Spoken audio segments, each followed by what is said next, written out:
Let's see how fast this bike lift is. Ready, set! Okay, it's just a rope and pulley system. But why overcomplicate things? It's fast and cheap. Here, I show you the fastening system. Do you think you can make this? 16 seconds. That's all it takes to get the bike off the floor and out of the way.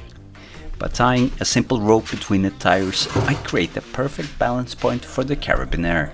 No expensive lift kits, just smart logic. Now, I'll do the exact same thing for the second bike. Now, how do you make this thing? You fasten a hook in the roof. Then you add a single pulley and a rope. You tie the tires together and fasten them with a Carabiner. Hoist and fasten. A $10 bicycle lift at your service.